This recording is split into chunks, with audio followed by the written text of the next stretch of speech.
غدیر بنیادی طور پہ مکہ اور مدینہ کے مابین ایک جگہ کا نام ہے جس کا مکمل نام غدیر خم ہے۔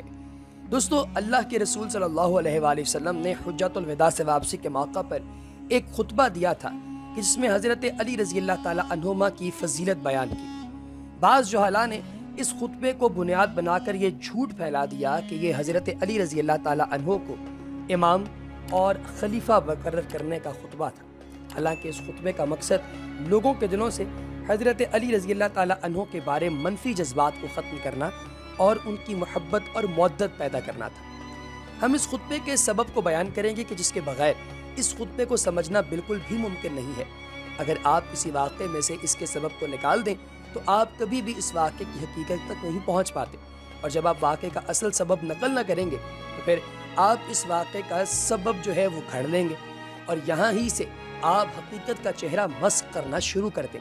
اور یہی ہمارے ہاں جاہل ذاکر اور اپنی مجلسوں میں کرتے ہوئے دعوے، یہ جو لوگ آپ کو دکھائی دیتے ہیں جو 1-1 لاکھ روپیہ لے کر آ کر جو ہے وہ رونا ڈال لیتے ہیں، یہ لوگ کرتے ہیں۔ اللہ کے رسول صلی اللہ علیہ وآلہ وسلم حضرت علی رضی اللہ تعالی عنہ کو اپنی زندگی میں خلیفہ بنا گئے تھے، یہ ان لوگوں کا دعویٰ ہے، جبکہ حضرت ابوبکر صدیق رضی اللہ تعالی عنہ نے ان کی خلافت غصب کر لی تھی، معاذ اللہ، یہ بھی یہی لوگ کہتے ہیں۔ غدیر خم کے خطبے کے سبب کے بارے میں روایات جو کہ صحیح بخاری، صحیح مسلم، ابن اسحاق، ابن حشام وغیرہ میں نقل ہوتی ہیں، ان کے مطابق اللہ کے رسول صلی اللہ علیہ وآلہ وسلم نے حضرت علی رضی اللہ تعالی عنہ کو یمن میں مال کو تقسیم کرنے اور اس میں سے خمس وصول کر کے لانے کے لیے صحابہ کی ایک جماعت پر امیر بنا کر بھیجا تھا۔ واپسی میں کچھ واقعات ایسے ہوئے کہ لوگ حضرت علی رضی اللہ تعالی عنہ سے بددل اور متنفر ہو گئے تھے، معاذ اللہ، اور انہوں نے اللہ کے رسول صلی اللہ علیہ وآلہ وسلم کو حضرت علی رضی اللہ تعالی عنہ کی شکایات لگائیں۔ تو آپ صلی اللہ علیہ وآلہ وسلم نے جب لوگوں کے دل میں حضرت علی رضی اللہ تعالی عنہ کے لیے رنجش دیکھی تو غدیر خم پر خطبہ دیا۔ صحیح بخاری کی روایت کے مطابق بعض صحابہ کو یہ اعتراض تھا کہ یمن سے جو مال ملا ہے اس میں حمص میں سے حضرت علی رضی اللہ تعالی عنہ نے اپنے لیے سب سے بہترین لانڈی رکھ لی تھی۔ حضرت بریدہ رضی اللہ تعالی عنہ نے واپسی پر آپ صلی اللہ علیہ وآلہ وسلم سے اس کی شکایت کی، تو آپ نے پوچھا، اے بریدہ، آپ علی رضی اللہ تعالی عنہ سے رنجش رکھتے ہیں؟ تو انہوں نے کہا ہاں۔ تو آپ نے فرمایا کہ ایسا نہ کریں کہ حضرت علی رضی اللہ تعالی عنہ کے لیے خمس میں اس سے بھی زیادہ حصہ ہے جو انہوں نے رکھ لیا ہے۔ سیرت ابن اسحاق کے مطابق یمن سے واپسی پر حضرت علی رضی اللہ تعالی عنہ نے ایک شخص کو قافلے کا امیر بنایا اور خود مکہ کی طرف جلدی کی تاکہ آپ صلی اللہ علیہ وآلہ وسلم کے ساتھ حجۃ الوداع میں شریک ہو سکیں۔ آپ جس شخص کو حضرت علی نے امیر بنایا تھا اس نے سب کو صدقے کے مال میں سے قیمتی چادریں پہننے کا حکم دیا تاکہ مکہ میں داخل ہوتے وقت مسلمان ان کا استقبال کریں تو خوش ہوں۔ ادھر حضرت علی رضی اللہ تعالیٰ عنہ حج سے فارغ ہوتے ہی قافلے کی طرف نکلے کہ مکہ میں ان کے ساتھ داخل ہوں، لیکن جب ان کو چادریں پہنے دیکھا تو ڈانٹا، کہ جس سے بہت سے لوگ ناراض ہو گئے۔ دلائل النبوہ کی روایت کے مطابق یمن سے واپسی پر لوگوں نے حضرت علی رضی اللہ تعالیٰ عنہ سے کہا تھا کہ ہمارے اونٹ تھک گئے ہیں، لہٰذا ہمیں صدقے کے اونٹوں پر سواری کرنے کی اجازت دیں۔ تو حضرت علی رضی اللہ تعالیٰ عنہ نے سختی سے انکار کر دیا۔ اس سے لوگوں کو رنجش جو ہے وہ بھی پیدا ہونا شروع ہو گئی۔ حضرت ابو سعید خدری رضی اللہ تعالیٰ عنہ نے واپسی پر آپ صلی اللہ علیہ وآلہ وسلم سے شکایت کی، تو آپ صلی اللہ علیہ وآلہ وسلم نے ان کی بات کے درمیان میں کاٹتے ہوئے کہا کہ ٹھہر جائیں۔ حضرت علی رضی اللہ تعالیٰ عنہ کی سختی اور ڈانٹ ڈپٹ اللہ کی راہ میں تھی۔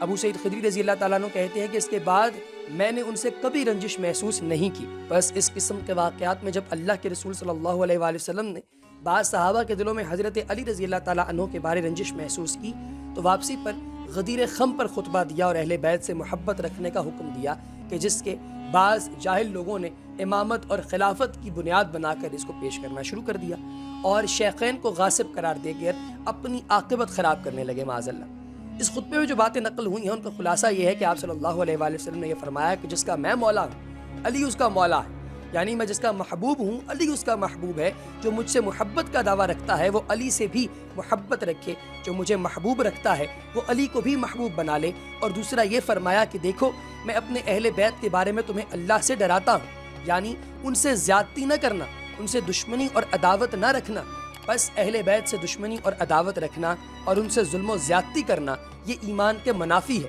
اللہ سمجھ عطا فرمائے۔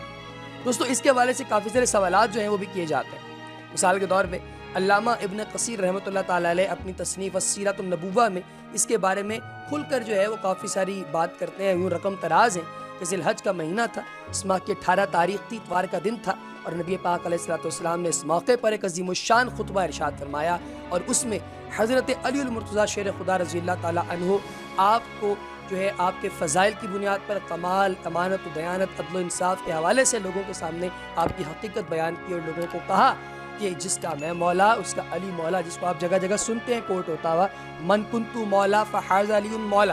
تو حضرت بریدہ بن حسیب کہتے ہیں کہ میں بھی ان لوگوں میں سے تھا جن کے دلوں میں سیدنا علی المرتضیٰ شیر خدا رضی اللہ تعالیٰ عنہ کی ذات والا صفات کے بارے میں طرح طرح کی غلط فہمیاں پیدا ہو گئی تھیں، لیکن سرکار دو عالم صلی اللہ علیہ وآلہ وسلم کے اس ارشاد کو سن کر میرے دل میں سیدنا علی المرتضیٰ شیر خدا رضی اللہ تعالیٰ عنہ کتنی محبت پیدا ہو گئی کہ آپ میرے سب سے زیادہ محبوب بن گئے۔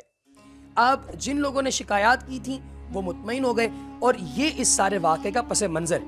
یہ جو باتیں میں نے آپ لوگوں کے ساتھ شیئر کی ہیں، یہ وہ باتیں ہیں جو کہ ہم لوگوں نے واقع غدیر خم کی حقیقت جو کہ تحریر کی ہے جناب ڈاکٹر حافظ محمد زبیر نے، اور یہ آپ کو shahidbanuri.wordpress.com ویب سائٹ سے بھی دستیاب ہوگی، اور اس کے اندر جو ریفرنسز دیے گئے ہیں یہ بھی آپ لوگوں کو وہیں سے دستیاب ہوں گے۔ اللہ تبارک و تعالیٰ سمجھ کی توفیق عطا فرمائے۔ وما علینا الا البلاغ المبین۔